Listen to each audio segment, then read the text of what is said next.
Bora fazer artesanato de EVA? Hoje nós vamos iniciar mais um projeto. A gente vai fazer o plano da salvação em EVA. Vamos iniciar pelo coração verdinho. Ele representa o crescimento e faremos também o coração vermelho, que representa o sangue de Jesus. Nesse vídeo nós vamos fazer duas peças. É uma sequência de 3 vídeos e o molde será disponibilizado gratuitamente. Eu vou deixar o molde aí na descrição do vídeo. É só estar acessando o link e baixar o molde. Quem não conseguir acessar pode estar entrando em contato comigo que eu envio. Algumas pessoas não conseguem baixar por conta da configuração do celular. Assistam o vídeo até o final, que lá no finalzinho do vídeo eu vou estar dando uma breve explicação de todo o material que eu utilizo. Se tiver alguma dúvida, pode estar deixando aí nos comentários que eu vou estar respondendo. Lembrando que para fazer esse projeto eu me inspirei em vários outros que eu vi na internet. E bora pro vídeo.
Chegamos ao final da confecção do artesanato em EVA.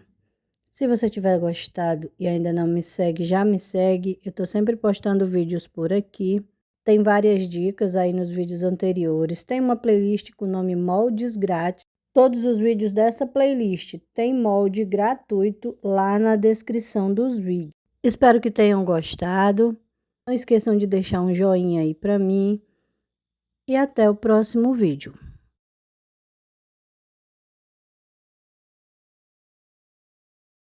Aqui são os materiais básicos que eu utilizo para estar fazendo artesanato em EVA. Para passar o molde para o EVA, eu utilizo ou esse palitinho aqui de unha, tem uma pontinha aqui de ferro, ou o palito de churrasco, ele está coberto com EVA. Utilizo também aqui o marcador de CD, ele tem duas pontas, é pincel permanente, na verdade, tá? Ele tem duas pontas, tem uma pontinha maior aqui e uma pontinha fininha desse lado que eu uso para estar fazendo os risquinhos. Uso o pincel também, o marcador de quadro, para estar fazendo os olhinhos, eu utilizo eles dois. Aqui é o giz pastel oleoso que eu utilizo para sombrear. Os lápis de cor comum, aqui é o lápis de cor colorido e esses são os tons de pele. Eu gosto muito dessa marca aqui, o Mega Soft da Atriz. Seria interessante quando você for comprar, se você for comprar os dois dessa mesma marca, ela tem o colorido e tem o tons de pele. Esse aqui é de uma outra marca, ele demora um pouquinho mais para estar passando a cor pro EVA. Dá certo, mas dá um pouquinho mais de trabalho, tá? Então eu prefiro esse daqui. Aqui é o PVA branco, a tinta PVA branca. Eu utilizo para estar fazendo ponto de luz nas peças. O pinguinho no olhinho, na bochechinha, ou tá clareando alguma peça. As colas, essa maior aqui é a Alma Super em gel. Ela demora um pouco mais para colar. Quando você trabalha com ela e cola uma peça errada, você ainda tem um tempinho para estar arrumando a peça. Essa outra aqui já não é dessa forma. Essa daqui ela é ultra rápido, ela colou. Você não tem a chance de estar arrumando a peça. Então, se você não tem muita experiência com esse tipo de cola, é melhor trabalhar com a Alma Super em gel, que demora um pouco mais. Também utilizo muito a cola da Tec Bond, que é aquela do rótulozinho amarelo. E esses são os materiais básicos que eu utilizo para estar fazendo meus artesanatos em EVA.